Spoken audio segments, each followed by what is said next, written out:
பாரதிய ஜனதா கட்சியைச் சேர்ந்த மாநில தலைவர் நயினார் நாகேந்திரன், அந்த கட்சியினுடைய மூத்த தலைவர் வானதி சீனிவாசன் பூரா உண்மைக்கு புறம்பாக இந்து சமய அறநிலையத்துறை கட்டுப்பாட்டில் இருக்கக்கூடிய இந்து கோயிலுக்கு சொந்தமான 3000 ஏக்கர் நிலம், இந்த நிலத்தினுடைய இன்றைய சந்தை மதிப்பு 25,000 கோடி ரூபா. இதை பூரா இன்னைக்கு இருக்கக்கூடிய ஜோசப் விஜய் தலைமையில் இருக்கக்கூடிய இந்த அரசாங்கம் இந்துக்கள் சொத்தை எடுத்து தனியாருக்கு பட்டா கொடுக்க போறாங்கன்னு ஒரு தவறான செய்தியை பரப்பிட்டு இருக்காங்க. இதை நாங்கள் வன்மையாக கண்டிக்கிறோம். இந்த கரூர்ல சம்பந்தப்பட்ட 4 கோயிலை சுற்றி இருக்கக்கூடிய 15 கிராமத்தில் 471 பட்டா சர்வே எண்ணில் இருக்கக்கூடிய இந்த பயனாளிகள் 3000 பேரும் ப்ராப்பர் இந்துக்கள், சாதாரண ஏழை எளிய மக்கள் 4 தலைமுறையாக இந்த இடத்தை அனுபவிச்சுட்டு இருக்கிறாங்க.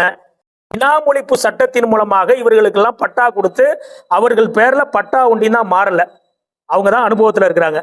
எந்த காலத்துல எந்த ரெக்கார்ட்லையும் இது கோயிலிடம் என்று எந்த ரெக்கார்டும் கிடையாது, எந்த பத்திரவு பதிவும் கிடையாது. ஸோ இப்படி நிலைமை இருக்கும்போது தமிழ்நாட்டில் ஒரு கலவரத்தை தூண்டக்கூடிய வகையில் பாரதிய ஜனதா கட்சியை சேர்ந்த மாநில தலைவரும் அந்த கட்சியில் இருக்கக்கூடிய முக்கிய தலைவரும் இப்படி ஒரு பொய்யான தவறான செய்தியை சொல்வது மிகுந்த கண்டனத்துக்குரியது. எங்கள் அமைப்பின் சார்பில் பாரதிய ஜனதா கட்சியினுடைய நடவடிக்கையை நாங்கள் வன்மையாக கண்டிக்கிறோம். இல்லை மேகதாட்டு என்பது காவிரி நடுவர் மன்றம் அமைக்கப்பட்டு அதுக்கான நதிநீர் பங்கீடு என்பது இறுதி தீர்ப்பெல்லாம் வந்தாச்சு.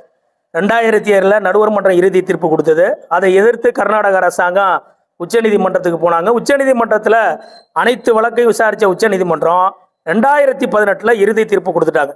ஆண்டுக்கு 177.25 டிஎம்சி நமக்கு தண்ணி வரணும் மாத வாரியா. நீர் ஆண்டு என்பது ஜூனில் துவங்கி அடுத்த மே வரைக்கும் ஒவ்வொரு மாதத்துக்கும் எவ்வளோ தண்ணி கொடுக்கணும் கொடுத்துருக்காங்க. இந்த உத்தரவு உச்சநீதிமன்றத்தினுடைய 2018 உத்தரவு தெளிவாக இருக்குது. இந்த உத்தரவு அடுத்த 15 ஆண்டுகளுக்கு அமுல்ல இருக்கும். அப்படின்னா 2033 வரைக்கும் இது அமுல்ல இருக்கும். இதை எதிர்த்து காவிரி நதியை பயன்படுத்தக்கூடிய 4 மாநிலங்களும் மேல்முறையீட்டு வழக்குகளுக்கோ எந்த வழக்குக்கும் போக முடியாது. தமிழ்நாடு, கர்நாடகம், பாண்டிச்சேரி, கேரளா. அதிலே என்ன சொல்றாங்கன்னா மேல் பாசனம் மேல்படுகை மாநிலம், மேல்படுகை மாநிலம்னா கர்நாடகா, கீழ்ப்படுகை மாநிலமாக இருக்கக்கூடிய தமிழ்நாடு, பாண்டிச்சேரி, கேரளா, இந்த மாநிலங்களினுடைய ஒப்புதல் இல்லாமல் காவிரி ஆற்றில் வரக்கூடிய தண்ணீரை தடுப்பதற்கோ திசை மாற்றுவதற்கோ வேறு ஒரு திட்டங்களை கொண்டு வருவதற்கோ, அதாவது மின்சார திட்டங்களையோ சிறிய அணைக்கட்டுகளையோ கட்டுவதற்கு எந்த விதமான அனுமதியும் இல்லை என்று தெளிவாக குறிப்பிடப்பட்டிருக்கு.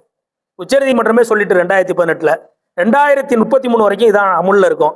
ஆனால் இதற்கு நேர் எதிராக உச்சநீதிமன்ற தீர்ப்புக்கு எதிராக கர்நாடகத்தில் இருக்கக்கூடிய அரசாங்கம், இன்னைக்கு இருக்கக்கூடிய காங்கிரஸ் கட்சி அரசாங்கமும் சரி, இதற்கு முன்பாக எடியூரப்பா தலைமையில் இருந்த பிஜேபி அரசாங்கமும் சரி, மேகதாட்டில் அணை கட்டணும் அப்போது பிரச்சனையை கிளப்புறாங்க. முழுக்க முழுக்க கர்நாடகத்தில் இருக்கக்கூடிய காங்கிரஸ் கட்சியும் அதே போல பாரதிய ஜனதா கட்சியும் அதற்கு முன்பு இருந்த ஜனதாதள கட்சியும் அந்த மாநிலத்தில் அவர்கள் ஆட்சிக்கு வர வேண்டும் என்பதற்காக அரசியலுக்காக மேகதாட்டு பிரச்சனையை எழுப்பிக்கிட்டே இருக்கிறாங்க.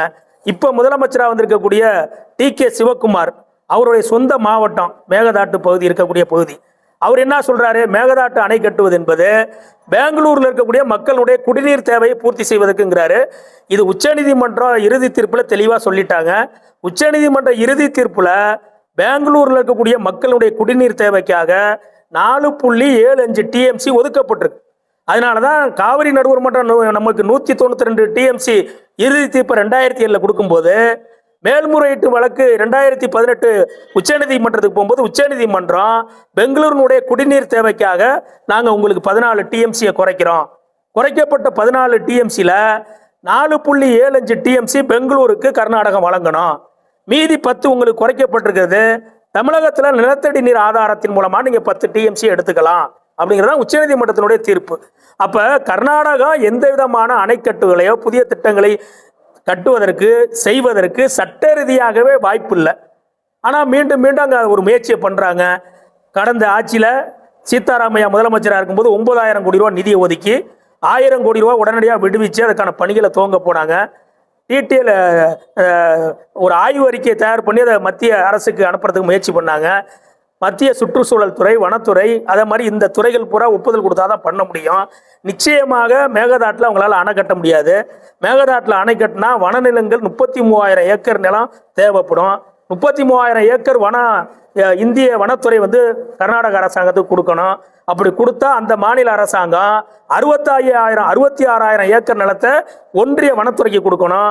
எனவே இது சட்ட ரீதியாகவே அவங்களால அணை கட்ட முடியாது. இருந்தாலும் தொடர்ந்து ஒரு பதட்டமான செய்தியை இந்த மாநிலத்தில் இருக்கக்கூடிய முதலமைச்சர் வெளியிட்டு இருக்காரு.